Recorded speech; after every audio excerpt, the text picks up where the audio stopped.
Okay, good morning, guys. This is Simon with Trade and Perform Coaching. It is Tuesday morning, the 25th of June, 2024. Years sliding away from us already. Important disclaimer and reminder for all traders and investors: this webinar is for educational purposes only and not a recommendation to buy or sell any particular financial instrument.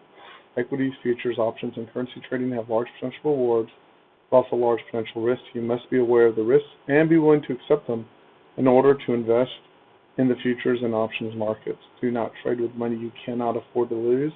The website is neither a solicitation nor an offer to buy or sell equities, futures, or options. No representation is being made that any account will or is likely to achieve profits or losses similar to those discussed in this channel. Past performance of any trading system or methodology is not necessarily indicative of future results. Absolutely consult your registered financial advisor and your risk trading plan before ever investing or trading any financial instrument. There, we can get rid of this. Okay, cool. So I want to go back to the idea. Actually, let's just take care of our profile real quick so we know where everything is. Profile. There it is. This is overnight, prior day. You can see we've started one timing to the downside on both the 24-hour and the RTH. Right now, in order to break that, we're going to have to probably clear 2,000 just underneath it. Right? So we'll open this up and we'll make some easy adjustments, right? So copy and move.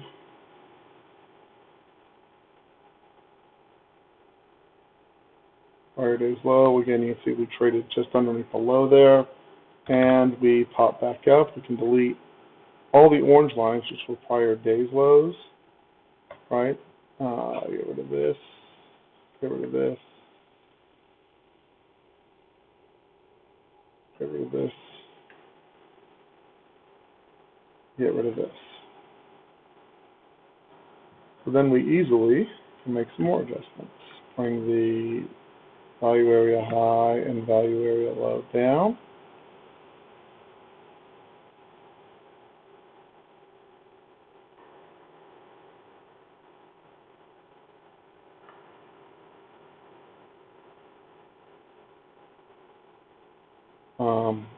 Delete this.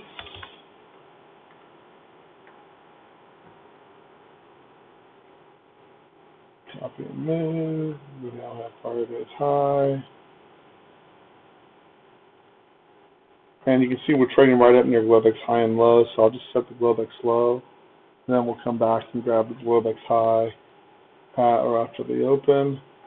Okay, usually we end up with a balance day after a trend day. We close near the low. I would expect balance. In the U.S. session, we kind of got it in the overnight, right? There's two areas of interest for me. This area right here. Probably want to expand it a little bit to include the gap fill, so we'll slide that down just a drop.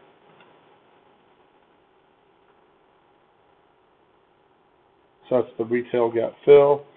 And then this area right in here, and I'm going to make that blue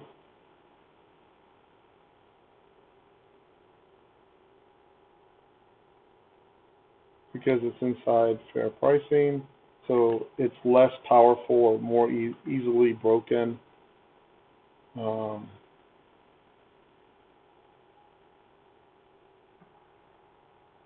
I guess as we trade up into that little hole and correct that. This goes away for now, and then this goes away. And then I'm going to highlight the volume point of control today.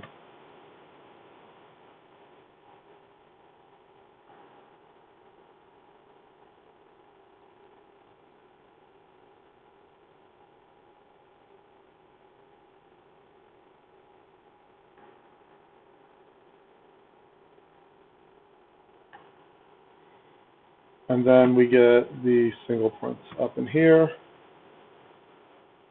Oh, excuse me, wrong place.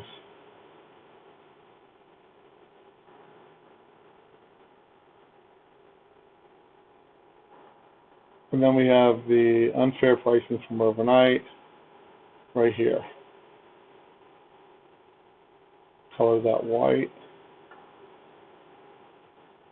And then just remember, before the open, we'll fix this up and This is obviously going to end up being the unfair pricing, but we'll see how it changes this profile, right? So you can see overnight we came into the overnight low. If you look at how we traded against that area,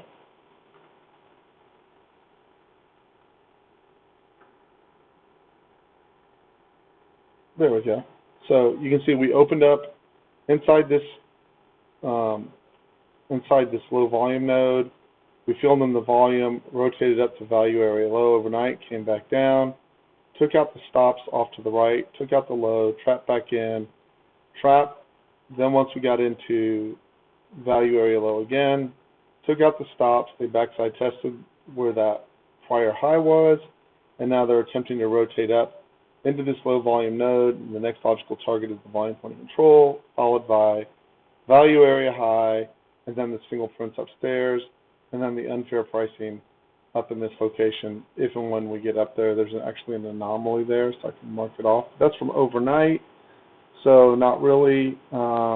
It's really just this area up in here, and we'll just kind of judge it as it goes along. I don't have any bias one way or the other today coming into the day, so I'm going to print this. It's almost complete, not quite, and then this turns orange.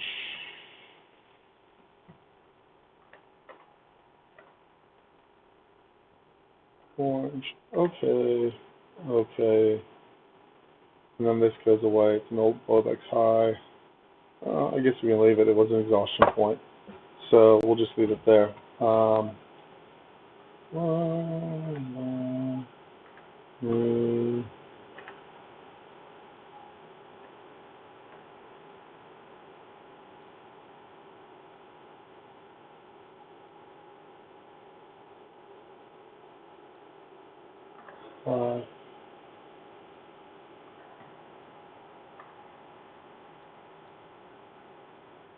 There you have NQ. So this part's not as important to me. It is, but it's not, right? So you'll see it reflect on the chart. What is important to me is getting the sequencing right for the trade setups, right? So it kind of goes like this. Let me fix this back down. Make sure I'm on 3 days.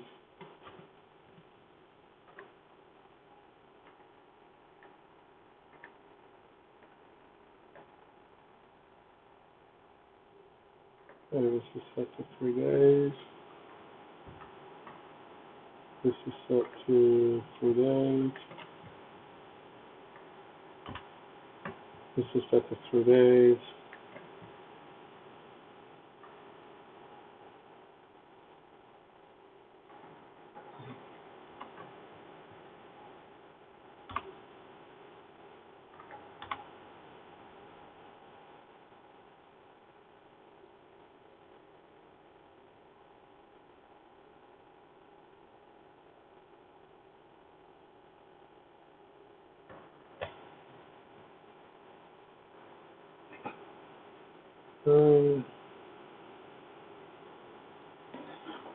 So the sequence I'm looking for is so whether it's inside or outside the channel, I'd like a pink bar or a purple bar prior to my entry off the 24 tick. Why? It's the easiest measure that we have that a potential reversal might be coming up, right? After I have that, what I would like to see is this green dot form. Now remember, this green dot does not stick, or blue dots, any of the little dots that are now sticking outside the channel, do not stick until you have 2 bars in a row. In other words, when this bar prints, this will stick. This dot will no longer reprint when this bar is closed. That's the second step that I want. I want to go, I've got it. Why? Why do I want that? Because you will see at the low. So this is this evening at 3 in the morning.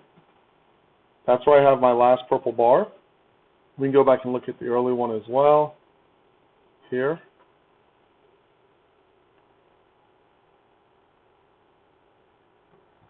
One's white, one's green, so for easy reference. And we will go back to the first one at 3 in the morning. Okay. So you will see,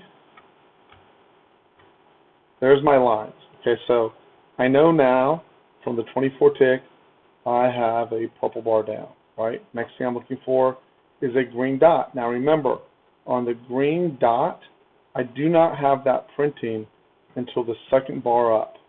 Okay, the second bar, what I would like it to be in a perfect world would always be this pink bar with an arrow on it at the same time. My entry's on this bar. And in a perfect world, meaning if I'm getting the best it possibly can be, it never closes underneath this bar. And preferably, from the time this bar closes, it pushes back in to give me a smaller entry, whether that's on the 24 tick or whether that's on the 50 cent. Okay?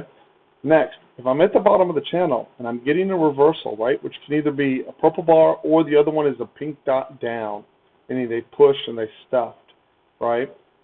I'm originally just looking to get my risk off, but then I'm evaluating secondarily, can I get a bigger push out of the trade and push higher? So in this case, if you look, the 24 tick gave me the entry, and the 15 cents where I would have preferred to have gotten it on did not give me the entry, and that's okay.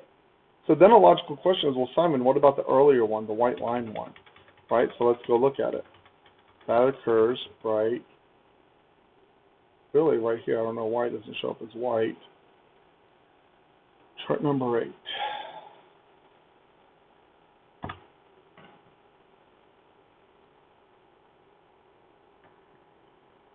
It is showing up as green instead of white, but it is at 2:15 in the morning.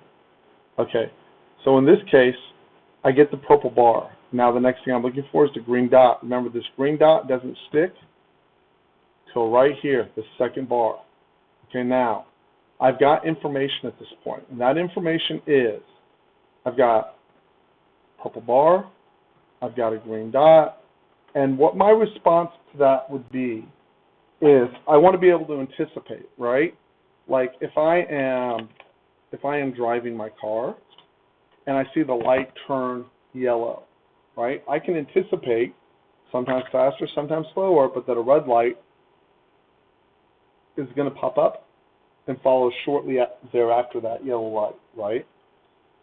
So when I see this, when I see this, when I see this, when I see this, I know, hey, we are probably going to make an attempt up. Can it be tradable? Then the question becomes, how do I make it tradable, right? So first we can just go look. Did it go up? The answer is it did, right? And if you look at the sequencing that I needed, right?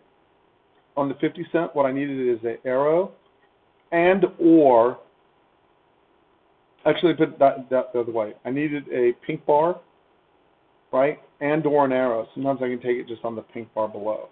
So I did not get that here on the 50 cent. I did get it on the 15 tick chart, right? On the 15 tick chart, it closed behind the bar. So I said, in a perfect world, it would never close behind that bar, and it would never be more than a 10-point stop. So now you have a tactical decision to make, right? The top of that bar was 64, which would make 54 the stop. It survived a 10-point stop, right? This is important. Technically, this trade stopped out because it closed behind. What I would suggest is you just use a 10-point stop. If it doesn't hit that 10-point stop from entry, very often it's going to go ahead and roll to profitability anyways. Now, let's define profitability. Did this thing skyrocket and go 100 points? No. But what it did do is it gave me my original entry, roughly 64. It let me add around 60, right? And it did not stop at 54. Now, if I stop this out, what I have to be willing to do is if it immediately reverses, enter this trade again. So either way that I did it, it advanced from 64 to roughly 72, 8 points, right? This must be treated initially as a scalping entry that you can then roll into a swing if you so desire, or you just keep scalping it, one of the two. It doesn't matter to me which one you do. The fact of the matter is it gives you a very clear indication early in that once this bar prints and sticks, that you're likely to get some kind of counter rotation. In this case, it was only worth about 8 points. And then you have to have your strategy. Do I scale and leave stop to break even? Do I scale and leave stop as is? Those are all personal decisions that everyone's going to make as we move along. Then when you come to the next one, right,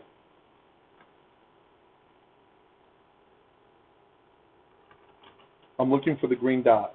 There's the green dot. There's the 2 bars up. In this case, I have to change my strategy a little bit because it's off the 50 cent, right? And I know my stop at least has to be down here. So it's a 46 against a 38 minimum. Let's just call it the same 10 points, right? And now it dipped back in, right? 48, dipped down to 41, and then gave me the reversal. Let me get the scale off and let me rip to the upside. This chart did not give me the entry that I wanted, and that's okay too. That chart just simply didn't give me the entry that I wanted, okay?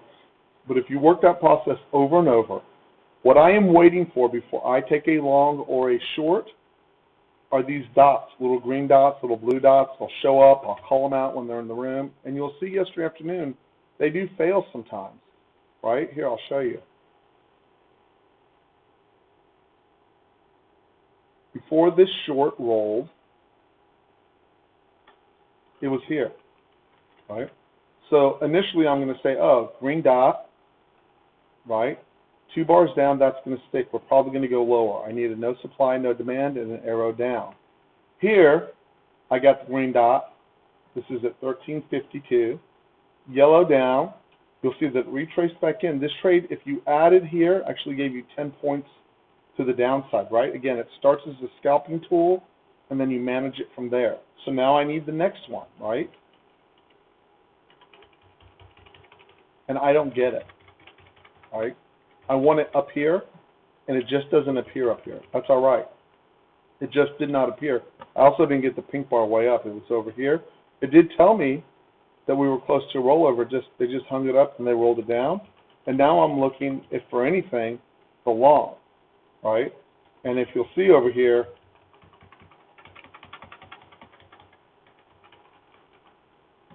if I get a green dot and a pink bar with an arrow on it before that second bar prints, I will go long this algo. I will take the stop on it. Green dot. Now, if this fails, this green dot will just disappear and you'll never notice. But what you'll notice is when you get that pink no supply, no demand is the first bar, it almost always lifts when it's the first bar. Now, I'm defining lift again, 5 to 10 points, right? Enough to get your risk off and then see where you go. But most of the time, when the yellow or the pink bar is off the low, it's on the turn, it gives you enough to get the lead off. Ideally, you would have an arrow with it as well, but that no supply, no demand on the turn is important. And if I have a green dot superseding it, I will take it. Now, if I get a green dot and it's late, too bad. You have to draw a line somewhere so it's in the first 2 bars because I don't want my trades out of control. If I get this without the arrow and that no supply, no demand still, I will still take this bar with a 10-point stop, right? This tells me a lot of information, and it's important that we pay attention to it. If I get this with an arrow, I'm probably going to try and push this trade further than I normally would, particularly if on the 24 tick, I also have,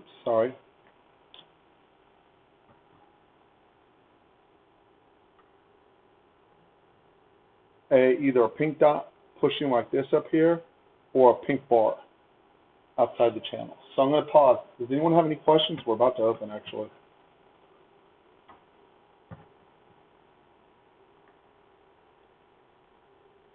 I agree, Brian. Got it?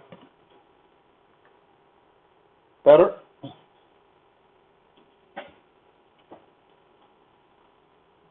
Okay, and then let's look just real quick at what the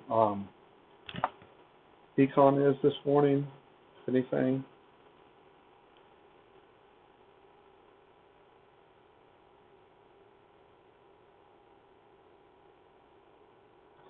U.S. consumer confidence at 9 a.m.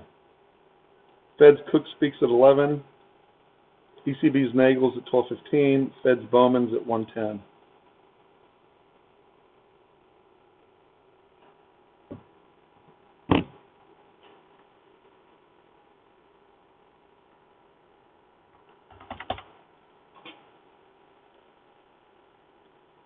I will most definitely be sending out the first 15 minutes this morning.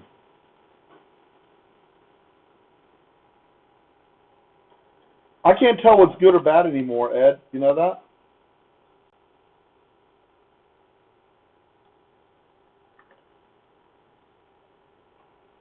If it's inflationary, that's good. Companies are making more money.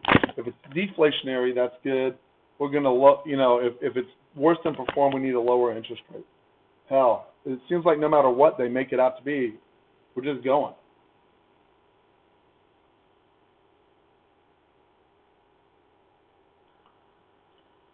Oh, I'm not criticizing you at all, just FYI. There's no critique. I just can't tell.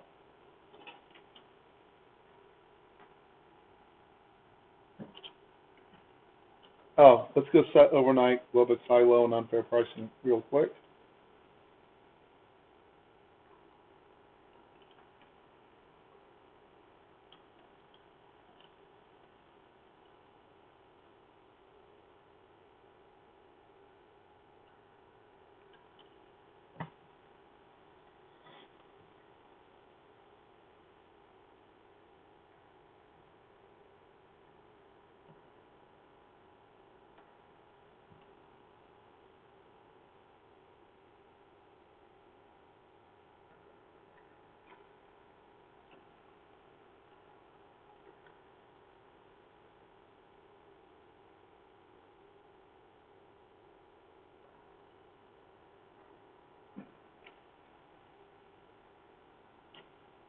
And that's what that looks like. And you can see we're in the overnight unfair pricing now.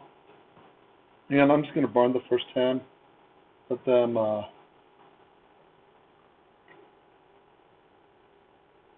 do what they got to do.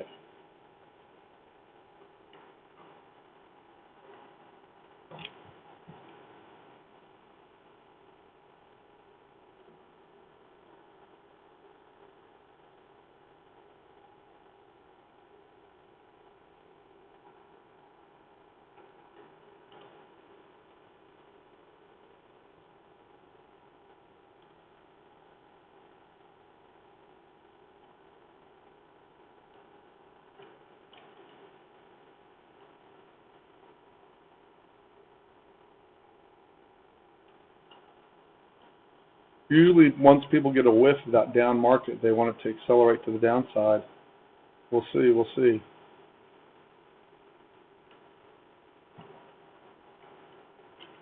I've got my sequence down. I've written it down. I'm writing it down again. Things I want to see before I take a trade.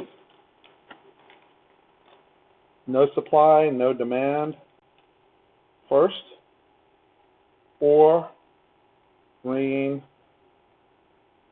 or blue dots.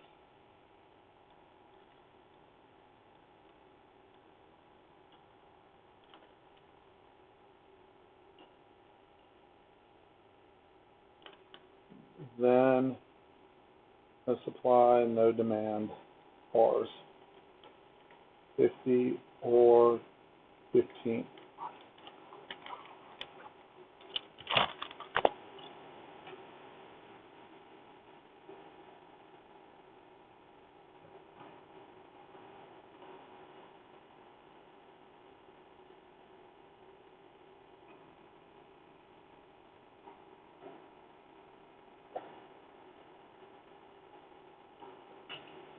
Right now I see a whole bunch of sideways.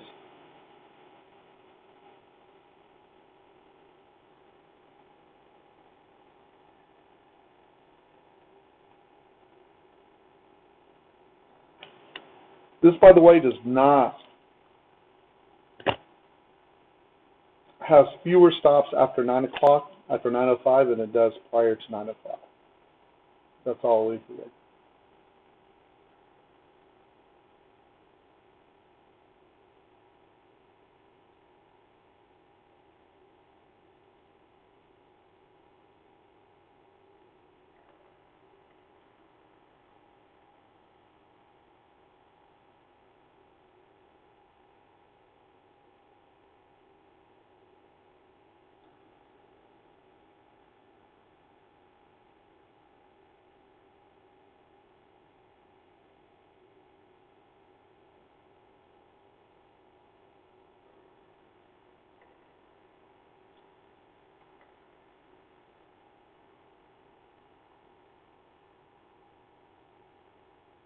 I'm getting really herky-jerky action in the downs, just FYI.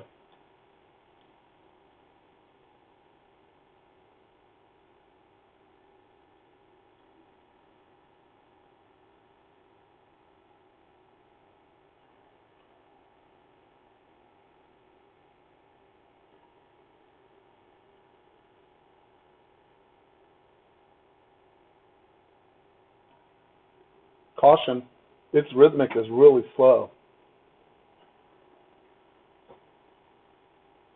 I don't know what the deal is.